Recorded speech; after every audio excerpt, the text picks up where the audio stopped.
Alors, Bezrat Hashem, le soir de ce matin, Parashat Shemot, le lundi, Rabbi Yossi Patach ve'amar. Rabbi Yossi nous enseigne. Vaishkechu et Adonai Elohim, le Bnei Israël ont oublié d'Hachem. Veut dire quoi? Maï vaishkechu. Qu'est-ce que c'est oublier d'Hachem? Est-ce qu'on peut oublier Hachem? Alors, qu'est-ce qu'il dit le prophète? Vaishkechu, ils ont oublié Hachem. Dit ici, Dedachu minayu brit kaima kadisha. Non, ils ont arrêté de faire la circoncision. Ils ont arrêté la circoncision. Okay? Il y avait des périodes de temps où les Juifs ont arrêté la circoncision. Par exemple, en sortant de l'Égypte, juste avant de sortir de l'Égypte, pendant des années en Égypte, ils n'ont pas fait la circoncision. Hachem leur a dit, moi je ne vous sors pas comme ça. Vous allez vous circoncire. Il dit, oh non. Ah, il y a des gens ici, 100 ans, 80 ans, 70 ans, on va se circoncire maintenant. Non. Ils vous ont pas voulu. Qu'est-ce qu'Hachem a fait en Égypte? Il leur a sorti l'odeur du sacrifice de Pessah du Gan Eden. Quand ils ont senti, waouh, nous aussi on veut. Oui, je vous donnais ça, mais vous pouvez pas le faire. Pourquoi? La Torah c'est écrit, Vekol Arel lo yochal bo. Un non circoncis ne peut pas manger le sacrifice. Alors ils n'avaient pas le choix que de se circoncire. Alors Moshe, qu'est-ce qu'il faisait? Il courait d'une maison à une autre, il coupait, et Aaron faisait la péria, qu'on va expliquer bientôt. Il fallait circoncire tout le monde. Et là, ils prenaient le sang de la circoncision, ils l'ont mélangé avec le sang de l'agneau, et c'est ça qu'ils ont mis sur le manteau de la maison, pour que l'ange destructeur ne rentre pas dans la maison. En sortant dans le désert, ils ne sont pas circoncis pendant 40 ans. Sauf la tribu de Lévi. Personne ne se circoncis. Pourquoi? Il se dit, on voyage. Puisqu'on voyage, on ne peut pas circoncire parce que le bébé ou le circoncis, celui qui a été circoncis, n'a pas le droit de se déplacer pendant 3 jours. Il doit se reposer 3 jours. Et le 3e jour, c'est le plus douloureux. Alors ils ont dit, comme on voyage dans le désert, on ne peut pas circoncire. Pendant 40 ans, ils n'ont pas circoncis. Ils veulent rentrer en Israël. Hachem dit à Yeshua, stop. Tu veux rentrer ce peuple en Israël? Jamais de la vie. Ils ne sont pas circoncis, ils ne rentrent pas en Israël. Ils ne sont pas circoncis. Alors, qu'est-ce qu'il faut faire? Yeshua, il est en train de circoncire, imaginez-vous, 1 million de Juifs et plus. Alors, le prépuce qu'il coupait, ça a donné une monticule de prépuce. Vous savez, un prépuce, c'est des morceaux de peau. La chaleur du désert. Okay? Et le sang et tout ça, ça fait une mauvaise odeur. C'est écrit qu'Akadosh Baruch Hu, il a agrémenté. Ça veut dire il a tellement aimé cette odeur qu'il nous a donné une mitzvah. C'est quoi la mitzvah? Quand on fait une circoncision, on prend de bessamim, on prend des parfums. Pourquoi? Pour se rappeler de Givat Ha'aralot, ces monticules de prépuce que Hachem a dit, waouh, j'ai attendu tellement avec hâte, ça 40 ans j'ai attendu qu'ils se circoncisent. Ils ne sont pas circoncis du tout. Après 600 ans, il y avait encore une période où ils ont pas fait la circoncision. Alors il dit ici, c'est ça qu'il parle le Zohar ce matin. Il parle de la période de Déborah. Déborah, c'est la seule juge dans l'histoire juive, femme. Une femme ne peut pas être témoin, une femme ne peut pas être juge. Pourquoi? Parce que la femme, c'est l'émotion. Et dans le jugement, tu ne peux pas avoir d'émotion. Tu dois être neutre. Même la Torah te dit, un juge, un homme, il voit un pauvre venir en jugement. Et il est contre un riche. Et le riche, qu'est-ce qu'il lui réclame? Il lui réclame $100. Le riche, il a $100 000. Qu'est-ce qu'il a besoin de $100 de ce pauvre? On dit au juge, non. Tu dois juger juste.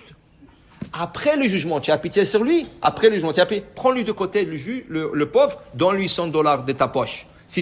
Ou parle au riche, tu dis, écoute, je fais le nécessaire, maintenant il est pauvre, rends-lui le $100 si tu veux. Okay? Mais ça, c'est après le jugement. D'abord, la justice. Tu comprends?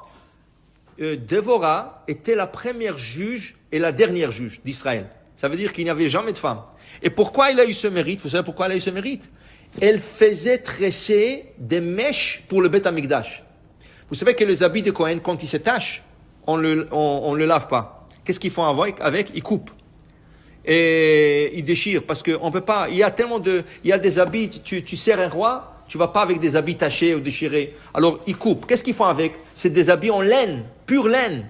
Qu'est-ce qu'ils font avec? Les femmes faisaient des mèches. Ils tressaient des mèches.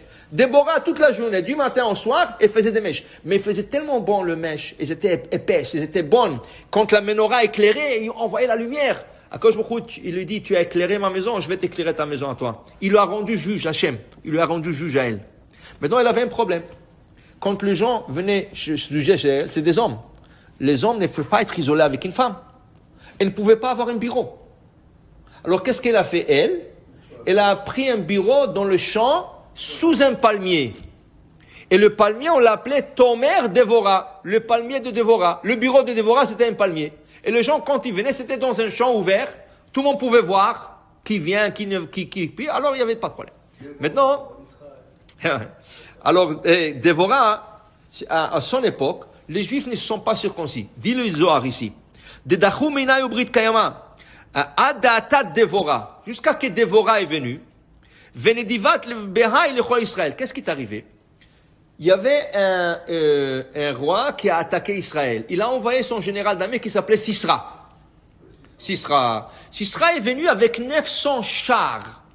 Même Paro, il est venu avec 600. Mais celui-là, il est venu avec 900.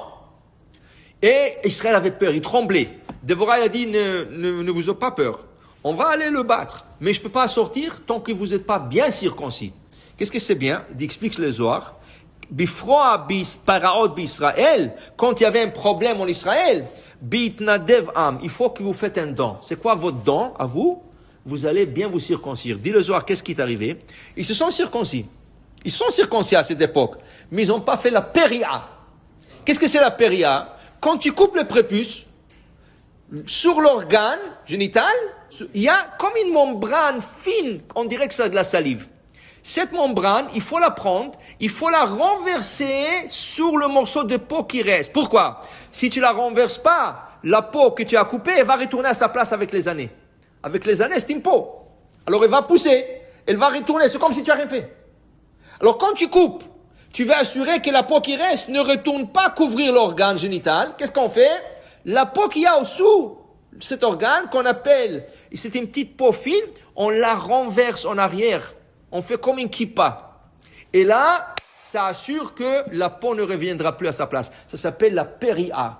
La Gemara dit, mal velopara, kilo mal. Si tu as circoncis, tu as coupé, mais tu n'as pas renversé la peau, c'est que tu n'as rien fait. Parce que 5 ans, 10 ans, 15 ans plus tard, toute la peau retourne à sa place. C'est comme si tu n'as rien fait. Vient Dévorah et leur dit, vous voulez que je vous emmène en guerre? Vous voulez gagner? Vous allez maintenant tous vous corriger la Brit Mila. Vous allez faire couper et vous allez faire la péria. Et c'est ça qu'il dit Yosef à ses frères. Ani Yosef, comment c'est que tu es Yosef? Peut-être il y a un imposteur là. Comment c'est? Qu'est-ce que la Torah dit? Ira lahem, il leur a montré la Brit Mila. Mais les Égyptiens aussi étaient circoncis, parce que Yosef il a décrété que tous les goïms doivent circoncire. Non, il leur a montré que sa circoncision est différente de la leur. Eux, ils ont rien coupé. Et lui, il avait aussi la péria, et c'est ça. Et à la fin, ils sont sortis en guerre, et Baruch Hashem, ils ont gagné. Baruch Adonai Le'olam. Amen ve Amen.